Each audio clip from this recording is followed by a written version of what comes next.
दोस्तों नमस्कार। जय हिंद जय भारत वंदे मातरम। एक बार फिर स्वागत है आपके अपने YouTube channel all India W 0.2 के यूट्यूब प्लेटफॉर्म के ऊपर। जैसा कि आप सबको पता है, हमने भारतीय अर्थव्यवस्था की टोटल 75 क्वेश्चन कर लिए थे। आज हम उन्हीं 75 क्वेश्चन को आगे लेकर चल रहे हैं और वही 75 क्वेश्चन आगे करने वाले हैं, यानी कि टोटल 150 क्वेश्चन भारतीय अर्थव्यवस्था के महत्वपूर्ण है। जो आपको बता दूं, आज तक क्या हुई क्वेश्चन है बीएसएफ में, साथ में एसएससी जीडी, जो आपका पिछली बार सीआरपीएफ का एग्जाम हुआ था उसमें, साथ में आसाम राइफल रैली भर्ती, इन सब में आई हुई क्वेश्चन सही है। तो प्लीज़ आपसे रिक्वेस्ट है इन क्वेश्चनों को ध्यान से देखें। और जो बच्चा चैनल पर पहली बार हो, चैनल को आज सब्सक्राइब करके बेल आइकन बटन को ऑन जरूर कर ले। साथ ही मैं एक बात बताना चाहूँगा, जैसे ये क्लास ख़त्म होती है, आपकी ये सारे के सारे 150 क्वेश्चन मैं पूरी की पूरी पीडीएफ के रूप में आपको टेलीग्राम चैनल पर उपलब्ध करा दूंगा। टेलीग्राम चैनल का लिंक मैंने डिस्क्रिप्शन में दे रखा है, तो टेलीग्राम चैनल को जरूर ज्वाइन करें। तो चलो शुरुआत करते हैं 76 नंबर क्वेश्चन से। सबसे सस्ती मुद्रा दर का अर्थ क्या है? तो ब्याज की कम दर, यानी ब्याज की कम दर होगी ना, वही मुद्रा दर की सबसे कम होगी। राष्ट्रीय नियोजन में रोलिंग प्लान की अवधारणा किसके द्वारा लागू की गई? तो जनता सरकार के द्वारा राष्ट्रीय नियोजन में रोलिंग प्लान की अवधारणा लागू की गई। किसके द्वारा? जनता सरकार के द्वारा। सुनिश्चित लागत का अर्थ क्या है? तो उत्पादन संस्थान के लिए कई उदार ज्ञान। ठीक है ना। अगला क्वेश्चन देखते हैं, भारत में हीरे की खाने के लिए किस राज्य में? तो मध्य प्रदेश यानी एमपी में आपकी हीरे की खान स्थित है। भारतीय जीवन बीमा यानी एल आई सी ना की स्थापना कब हुई थी? भारतीय जीवन बीमा की स्थापना 1956 में हुई थी। एल.आई.सी की स्थापना किस अर्थव्यवस्था के क्षेत्र में सर्वाधिक एवं निजी में किस आधार पर वर्गीकृत किया गया? तो उद्यमों के स्वामित्व के आधार पर आपका वर्गीकृत किया गया है। दलाल स्ट्रीट क्या है, कहाँ स्थित है? तो दलाल स्ट्रीट आपके मुंबई में स्थित है। कहाँ स्थित है? मुंबई में स्थित है। स्टेट बैंक ऑफ इंडिया का राष्ट्रीयकरण कब किया गया था? स्टेट बैंक ऑफ इंडिया का राष्ट्रीयकरण 1 जुलाई 1955 को किया गया था। कब किया गया? 1 जुलाई 1955 को। ट्राइसेम कार्यक्रम किससे संबंधित है? ट्राइसेम कार्यक्रम आपके स्वरोजगार हेतु ग्रामीण के युवकों के लिए संबंधित है। किसके लिए? ग्रामीण युवकों के लिए संबंधित है ट्राइसेम कार्यक्रम।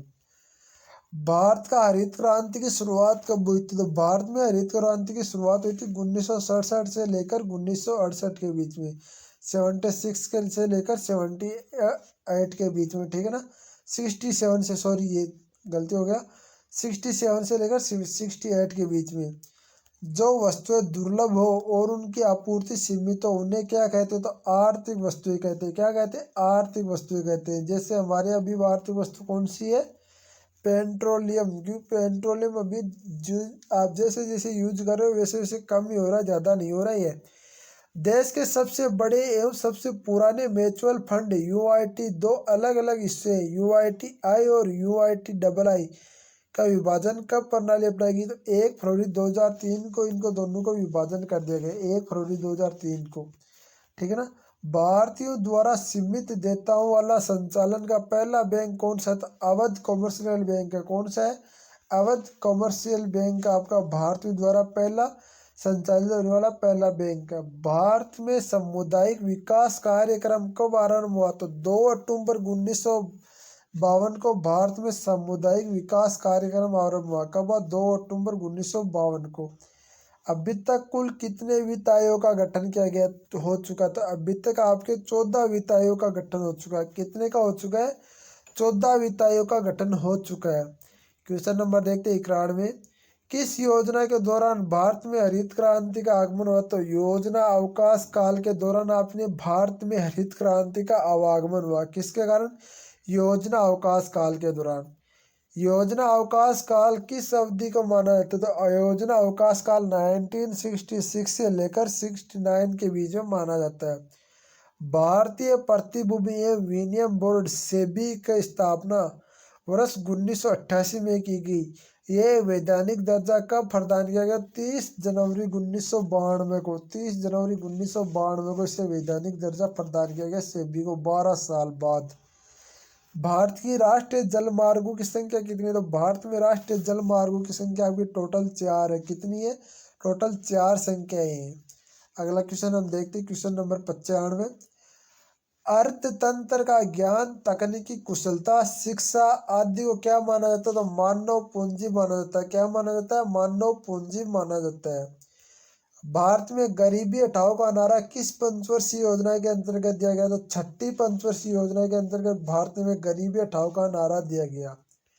राष्ट्रीय ग्रामीण स्वरोजगार गारंटी योजना कब शुरू की गई? तो 2 फरवरी 2006 के बीच में राष्ट्रीय ग्रामीण स्वरोजगार गारंटी योजना शुरू की गई।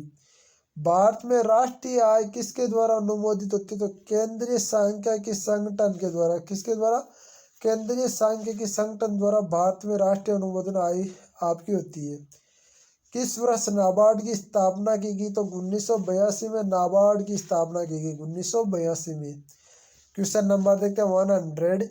मिश्रित अर्थव्यवस्था का अर्थ क्या है? तो वृहत, लघु और कुटीर उद्योगों के सह अस्तित्व में होना आपका मिश्रित अर्थव्यवस्था का अर्थ है। सबसे बड़ी बात बता रहा हूँ, इंडिया में जितने कुटीर उद्योग है ना, उतने बता रहा हूँ आपकी बेरोजगारी कम होने के चांसेस है। बहुत ज़्यादा कुटीर उद्योग हमें बढ़ाने चाहिए। कुटीर उद्योग बढ़ाने से बेरोजगारी बहुत कम होगी। कौन सी संस्था शेयर बाजार पर नियंत्रण करती है? तो यूआईटीआई है ना, यूटीआई है ना, वो आपकी शेयर बाजार पर नियंत्रित करती है। वो मुंबई स्टॉक एक्सचेंज का क्या? तो सेक्सेज। क्या है? सेक्सेज आपका। ठीक है, क्वेश्चन नंबर देखते हैं 103। केलर स्टाक फोर्स की सिफारिश का संबंध किससे? तो करू से संबंधित है। किससे? करू से संबंधित। केलर स्टाक फोर्स का सिफारिश का संबंध किससे? तो करू से संबंधित है। बोकारो स्टील प्लांट किस देश के सहयोग से स्थापित किया गया? तो रूस के सहयोग यानी रशिया के सहयोग से ये स्थापित किया गया बोकारो स्टील प्लांट। नरसिम्हन समिति का संबंध किससे है? तो बैंक से क्षेत्रों में सुधार से संबंधित है। किससे? बैंक क्षेत्रों में सुधार से संबंधित है। यूरो मुद्रा की किस वर्ष प्रारंभ की गई? तो 1999 में यूरो मुद्रा की प्रारंभ की गई, 1999 में। भारत की पहली सवर्ण रिफाइनरी कहाँ स्थापित की गई? तो आपका सिरपुर में स्थापित की गई। कहाँ पर? सिरपुर में स्थापित की गई। किस नगर को इलेक्ट्रॉनिक सिटी के रूप में जाना जाता है? तो आपको बेंगलोर को आपको इलेक्ट्रॉनिक सिटी के रूप में जाना जाता है। भारत की राष्ट्रीय आय की गणना का कार्य कौन करता है? तो केंद्रीय सांख्यिकी संगठन करता है। कौन करता है? केंद्रीय सांख्यिकी संगठन आपका भारतीय राष्ट्रीय आय की गणना करता है। भारत में फेरा का स्थान किसने ले लिया? तो आपका फेमा ने लिया। किसने ले लिया? फेमा ने ले लिया। क्वेश्चन नंबर देखते हैं 111। वर्तमान में राष्ट्रीयकृत बैंकों की कुल संख्या कितनी है? तो वर्तमान में राष्ट्रीयकृत बैंकों की कुल संख्या आपकी 19 है। करेंसी नोट फ्रेश कहाँ स्थित है? तो नासिक में स्थित है। कहाँ स्थित है? नासिक में स्थित है। अगला क्वेश्चन देखते हैं, क्वेश्चन नंबर 113। द्वितीय पंचवर्षीय योजना का प्रारूप किसने तैयार किया? तो पीसी महानोबिलिस ने। किसने? पीसी महानोबिलिस ने आपने द्वितीय पंचवर्षीय योजना का प्रारूप तैयार किया। भारत के आयात का अधिकतम भाग कहाँ से आता है? तो ओपेक से आता है। कहाँ से आता है? ओपेक से आता है। क्वेश्चन नंबर देखते हैं तो 15। भारत की योजना आयोग का गठन किस वर्ष किया गया? तो 1950 में भारत में योजना आयोग का गठन किया गया। किस वर्ष? 1950 में। खाद्य एवं कृषि संगठन का मुख्यालय कहाँ स्थित है? रोम में स्थित है। कहाँ स्थित है? रोम में स्थित है भाई। क्वेश्चन नंबर देखते हैं 117। भारतीय लघु उद्योग विकास बैंक का मुख्यालय कहाँ स्थित है? लखनऊ में स्थित है। कहाँ स्थित है? लखनऊ में स्थित है भाई। क्वेश्चन नंबर देखते हैं 118। प्रसिद्ध नारा गरीबी हटाओ कब दिया गया? तो पंचवर्षीय योजना के दौरान 1976 से यानी 1974 से लेकर 79 के बीच में। मुद्रास्फीति का क्या बढ़ता और क्या गिरता? तो मुद्राओं का मूल्य बढ़ते और मुद्राओं का मूल्य गिरता है। सन 1967 से 68 भारत के प्रति व्यक्ति आय 20 रुपये थी। तो यह सर्वप्रथम किस अभिनिश्चित किया? तो दादा भाई नेहरू जी ने किया था। किसान क्रेडिट योजना किस वर्ष शुरू की गई? तो 1998 में शुरू की गई थी किसान क्रेडिट योजना, केसीसी। नरसिम्हा समिति किस सुधार से संबंधित है? बैंकिंग सुधार से संबंधित है। नरसिम्हा समिति बैंकिंग सुधार से संबंधित है। भारत में किस प्रकार के रासायनिक उर्वरकों की खपत सर्वाधिक होती है? तो नाइट्रोजनिक उर्वरकों की खपत सर्वाधिक होती है। भारत में नाइट्रोजनिक उर्वरकों की खपत। प्रति व्यक्ति आय निकालने के लिए राष्ट्रीय आय को किससे भाग दिया जाता है? तो देश की कुल जनसंख्या से भाग दिया जाता है। भारत में हरित क्रांति का सर्वाधिक प्रभाव किस फसल पर पड़ता है? तो मक्का फसल पर भारत में हरित क्रांति का सर्वाधिक प्रभाव पड़ता है। सूर्योदय योजना किसने प्रारंभ की थी? तो आपका जयप्रकाश नारायण ने सूर्योदय योजना प्रारंभ की थी। राष्ट्रीय कृषि विपणन संस्थान कहाँ स्थित है? जयपुर में स्थित है राष्ट्रीय कृषि विपणन संस्थान। गिल्ड एल्ड बाजार किससे संबंधित है? गिल्ड एल्ड बाजार आपके सोना चांदी और सिल्वर से संबंधित है। स्वतंत्रता प्राप्ति के बाद भारतीय रुपये कितनी बार अवमूल्यन किया गया? तो 3 बार अवमूल्यन हो चुका भारतीय रुपये का। बता दूं आपको, ये है जो आपने मोदी करेंसी चेंज की थी ना, उसके बाद का। वेट किस प्रकार का कर? तो अप्रत्यक्ष कर है वेट। 12वीं पंचवर्षीय योजना की अवधि क्या थी? 1 अप्रैल 2012 से लेकर 31 मार्च 2017 के बीच में। अभी बता रहा हूँ भाइयों, इसकी यदि पीडीएफ चाहिए तो आप टेलीग्राम चैनल को जरूर ज्वाइन करें। और साथ में बता रहा हूँ, जो बच्चा मेरे इंस्टाग्राम आईडी को अभी फॉलो नहीं किया तो फॉलो कर ले भाई। इंस्टाग्राम आईडी है मेरी अजय 030397 मेरी इंस्टाग्राम आईडी। इस पर जाके आप फॉलो कर सकते हो। मैं आपको फॉलो बैक तुरंत कर दूंगा, ठीक है ना? तो आप फॉलो कर सकते हो इंस्टाग्राम आईडी को, ठीक है ना? सेवा क्षेत्र अर्थव्यवस्था किस क्षेत्र को खा गया? तो तृतीय अर्थव्यवस्था को खा गया।